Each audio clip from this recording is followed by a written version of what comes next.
Nu kan jeg lige så godt indrømme det. Jeg har glemt, hvad jeg skal. Jeg har fuldstændig glemt, hvad jeg skal.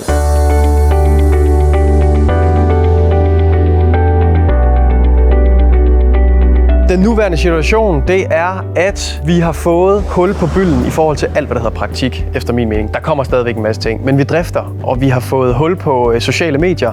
Vi er blevet Oddsherreds største mailer på de sociale. På Instagram. Facebook gør vi faktisk ikke så meget i, men Instagram, det er det nye. Når teamet lige er færdig med at sidde og arbejde hernede, så kører vi på mailerrunde. Og mailerrunde, det er, hvor vi ser de nye ejendomme, vi får til salg. Mailerrunde er der, hvor vi tager hele holdet med ud og viser boligen. Man finder ret hurtigt ud af, når man gerne vil i gang med det her, vi er i gang med, at man kan ikke være 2 steder på én gang. Så ved at vi alle sammen ud og se vores ejendom, jamen så ved vi alle sammen, hvad vi har, og vi kan alle sammen vise vores boliger frem. Sidst vi skulle til København ind og besøge vores fotoleverandør, der var der sådan noget. Når vi er hjemme, så har jeg 4%. Så køb en fucking benzinbil, hvis du ikke kan finde ud af at lade. Jeg bor i en lejlighed, hvor der ikke er ladestander. Men der var ladestander nede på parkeringspladsen. Der er andre prioriteringer. Ens kollega, som har en travl søndag, skal kunne træde ind direkte uden forberedelse og kende til huset. Og det kan man ved at have set den på mailerrunde. Så det er sindssygt vigtigt, at alle på kontoret, der sidder med salg, har set hver enkelt hus, vi får til salg. Nu har vi Nykøbing Rørvig. Om 1,5 måned, så har vi Kirke Hyllinge. På fredag, der kommer 2 højtstående inden for Home AS, vores salgschef og den øverste salgschef. Vi skal sammen prøve at blive enige om, at vi skal overtage hele Oddsherred. 3 forretningers område mere, som svarer til mere end en fordobling. I forhold til det her projekt, så har vi investeret, hvad vi har, og vores plan B er der ikke. Fordi plan B, det er konkurs, farvel og tak, et eller andet job. Det er ikke mulighed. Det er ikke mulighed. Så det vi sådan skal prøve at lægge sammen og få til at mødes, det er jo, at vi skal køre det hele fra et sted. Lige nu har vi de 120 handler. Home i Oddsherred handler omkring 250-260 handler. Og det skal fordobles. Og det skal fordobles nu, ikke? Det er et kæmpe område. Vi vil gerne være større, men det skal ikke være så stort, at vi ikke selv kan håndtere det. Så jeg tror, vi har ramt vores limit nu. Når man kommer ind i kæden, så får man lov til at bestille nogle af de her til salgsskilte uden beregning. Og jeg får talt med de her og siger, at vi skal bare bruge de her skilte. Der står så kun Nykøbing. Og jeg siger, at vi skal jo selvfølgelig have Nykøbing og Rørvig til at stå. Da de ændrer det her, så sender de en ny til godkendelse, og så siger jeg bare godkend. Og så kommer der 500 af de der uden telefonnummer. Kan du lige sige vores hovednummer? 59 93 10 00. Det er ikke. Han kunne.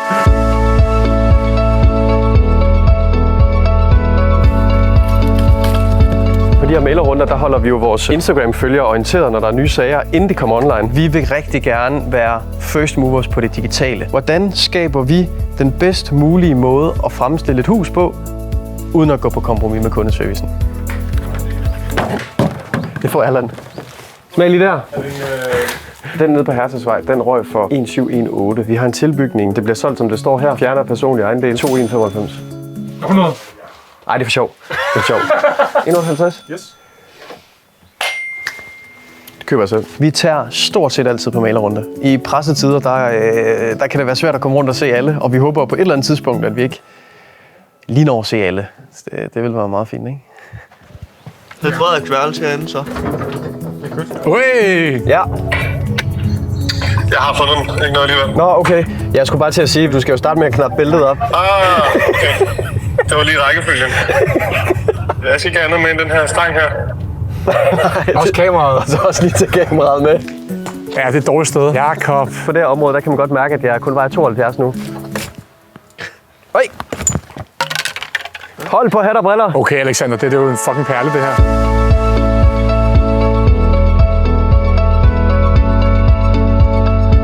Hvornår huset fra? 1800 landmænd. Ja. Jeg ved ikke, om det 1800 en skæft ud. Det er indbegrebet af Rørvig-charmen, det her. Og det er en af de få døre, hvor det er, jeg faktisk næsten skal dukke mig. Du skal have sådan et hul op her. Ja. Sommerhus i vores område er alt mellem himmel og jord. Vi har det helt klassiske sommerhus fra 50'erne, og så har vi mastodonten til 20 millioner i første hug. 26.000 sommerhus, Danmarks største kommune. Det er bare en stor buffet. Det er jo Instagram. Det er jo lige præcis Instagram. Nu ser vi. Det er sikkert solgt, inden det overhovedet kommer på. Jakob, du har solgt det her, tænker jeg. Må I låne den der pind? Nu kommer kærligheden. Og stop. Jeg tror, den har noget med ryggen, eller? På Bet365, der giver den 1,20 for hver dag, de har det samme på. Det er bare god stil. Ja, det er bare god stil. Hvad fanden laver du egentlig på det tidspunkt? Det er jo ikke engang sådan, så vi har de samme sko på. Vi har det samme tøj på. Ja, men jeg synes også, det er meget typisk også. Ja. Hold kæft, hvor er det hyggeligt. Så det er en skorsten. Man kan se murstenene. Før på den ejendom, vi var på, der nævnte du, at du også havde tabt dig. Jeg har jo folk rundt i Holbæk, der sådan holder øje med tingene. Du ved godt, du er blevet spottet på McDonald's meget sent sammen med fruen. Er det rigtigt? Ja, jeg var på at vaske bil, og så ville hun skoene lige med Florrie. Okay. Du fik ikke noget? Nej, sgu da. Der var chili cheese i den pose. Det var der. 3 styks. Det er Sætterstien nummer 7 i Rørvig. Fuldstændig nybygget hus. Ikke helt fuldstændig, det er fra 2023, men snorlige. Som et suttet bolsje.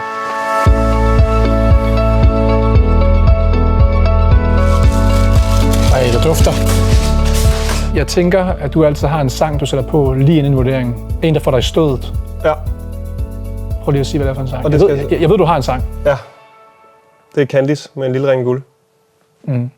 En lille ring af guld med kærlighed til... Nej. Ikke helt, Nej. men det kan du lære. Ja.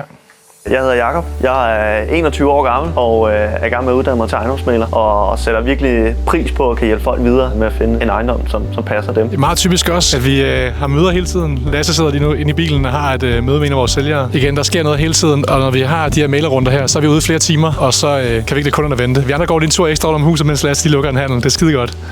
Jamen, mælerrunde er god og giver værdi, fordi man netop får flere øjne på sagen. Når jeg er ude og se en bolig, så er det med mine egne øjne. Jeg prøver også gerne at se det både fra det, en køberrådgiver vil forholde sig til, som ofte er den rådgiver, køberne har, og selvfølgelig det, køberne selv vil se. Men det vil jo altid være farvet af de ting, jeg har med, og min erfaring. Så jo flere af mine kollegaer får med derud, jo mere objektiv og nuanceret bliver det. Klubmesterskab i golf. For B-rækken, den skal de have sendt mailen forkert. Jeg har tabt mig 3 eller 4 kilo, men det kan jeg se, det er ren muskel. Ja. Vi skal lige ud og sætte de her 2 solgskilte op. Min egen bil den er på værksted, så jeg får lov til at låne den her spand. Da jeg var ude og aflevere poloen der tænkte jeg, hvad fanden er det, jeg skal ind og sidde i? Den klarer det okay, vil jeg sige. Det er jo det, man glæder sig mest til, ikke? Det er altid fedt at sætte til salgsskilt op. At sætte solgskilt i, det er det, vi alle sammen drømmer om. Så lige den her, den synes jeg jo er sådan lidt speciel, men det er fordi, jeg ved, dem jeg har solgt det til, det er nogen, der har kigget længe. Vi var faktisk ude og kigge på et andet sommerhus, også lige hernede bag. Det var sgu ikke det rette for dem, men jeg siger til dem, ved du, jeg har et herovre, det synes jeg alligevel, I skulle se. Og så tog vi og så det, og så kom de ind med et bud et par dage efter. Altså, når vi får en sag ind, så skal vi jo altid huske på, at det er jo ikke mig, der skal købe huset.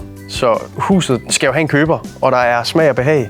Så for os er det jo selvfølgelig en pind på boligsiden, og det er volumen, men det er lige så meget det her med, at vi hjælper nogle mennesker, som faktisk bliver glade for det, de køber. Det magiske, det er indgangen, ikke? Altså, du skal igennem det her. Det synes jeg jo bare, at sælger boligen allerede på forhånd, ikke? Så der er jo nye døre og vinduer hele vejen rundt. Det er klassisk sommerhusstemning. Mads, han købte en grund af mig sidste år, og der har han bygget et hus. Det står færdigt nu. Nej, ikke helt. Lad os se det. Vi drejer lige forbi her. Ikke her. Hun bliver pissesur hende, det har jeg gjort engang. Prøv at se, det er ligesom ude på Rådjerstien med taget. Hvad så? Wow. Men du har også placeret det godt. Ja, så har du åbnet op den her vej ned udbudsmæssigt. Du må ikke komme over 4 på sådan noget. Du har ikke lagt slanger i hele gulvet, vel? Vi skal på Nordstrandsvej. Det er Lasse, der har solgt den. Han har åbenbart ikke selv tid til at sætte skilt op, så må vi andre jo gøre det. Hvor er jeg glad for, at vi er 3. Vi ser jo mange komme ind i branchen, der er alene om det. De må fuldstændig drukken i administration. At overtage så mange forretninger, som vi har gjort, kan være stressende. Og det har også været stressende i perioder. Jeg står ikke med det alene, for hvis jeg havde stået med det alene, så havde jeg allerede lagt mig ned. Jeg vil altid anbefale, find den rigtige partner at gøre det med. Når du så er nede, så kan han gribe dig omvendt. Det tror jeg er vejen frem, hvis man gerne vil holde i 10, 20, 30 år. Og nyd det. Nyd det en gang imellem. Vi er et godt team, fordi at, jeg tror, at vores største styrke det er, at vi også tør at være hudløse og ærlige over for hinanden. Ja.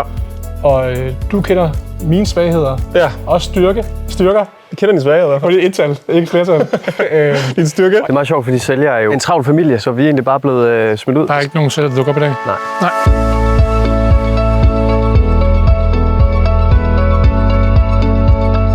De har virkelig flyttet meget jord. Så de er nogle havehøner her. Det er jo så det, fordi spørgsmålet er, om der skal noget fotostyling på, om det skal indrettes. Det er tomt indvendigt. Det fortjener sådan et hus her. Noget miljø. Der er jo en tanke bag, man bygger sådan en terrasse her, og så synes jeg også næsten, det skal sådan føres ud i livet. Vores bedste styrker sammen, det vil jeg sige, det er...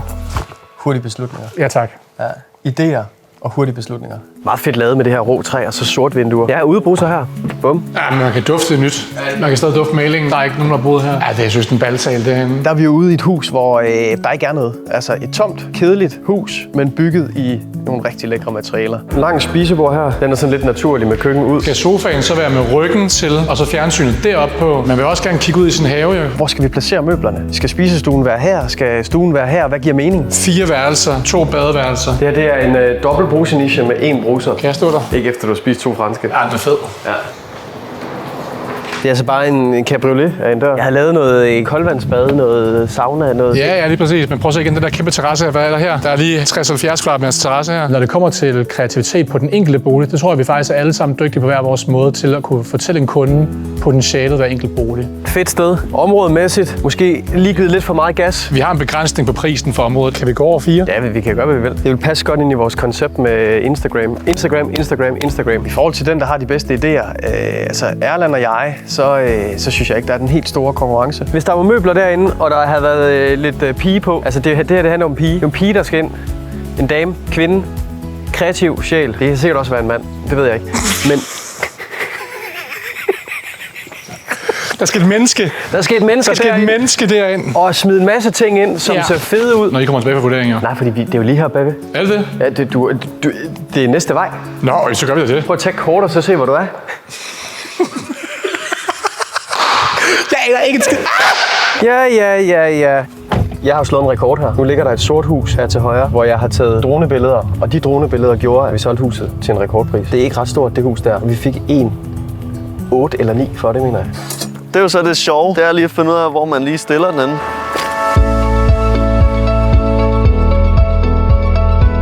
Går på, at Lasse lige har været ude og vurdere den. Får vi den ind, får underskrevet en formidlingsaftale, og så går der en dag eller sådan noget, og så har han lavet et opkald til en, der ender med at købe den, og til prisen endda. Så det gik stærkt. Jeg går ud fra, at det er en telefonmast af en eller anden art.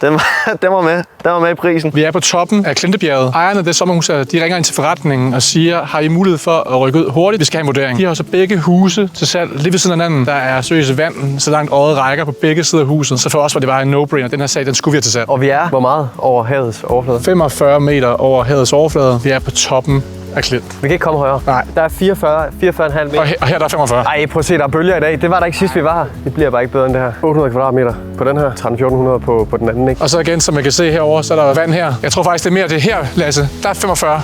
Tror du, der er 45? Der er 45 her. Og så er der 46 her. Ja. Så når man lige drøner forbi her, ikke, tænker, okay, til salg, jeg vil virkelig gerne købe det her. Men fanden skal jeg så lige ringe til? Fanden skal jeg lige ringe til? Når man dummer sig i vores forretning, så hedder det en and. Og Lasse laver en and, og det er også okay. I min hjerne, den tænker så hurtigt, ikke? Bum, her kan det stå. Klistermærke. Lasse, han har en travl næste uge med 500 klistermærker, han skal ud med. Så ender det med, at jeg skriver nummeret forkert. Ja. Mailerrunderne, hvis de bliver alt for lange, så kan jeg godt mærke, at det går i knæene. Og det er fordi, min ADHD, den sidder sådan lige rundt om skallen her, og så begynder mit ben sådan at gøre sådan her nogle gange. Jeg elsker det her sted. Når man så er blevet træt af at sidde her, har brug for noget sol, når solen bevæger sig om her. Bum, den kommer bare herom. Det kommer bare herom. Så er der også bare vand. Det er jo bare fuldstændig vanvittigt område. De eneste huse i området, der trækker over 30.000 per kvadratmeter, det er hus med udsigt. Ellers så ligger vi et eller andet sted omkring 22 til 26.000 meter.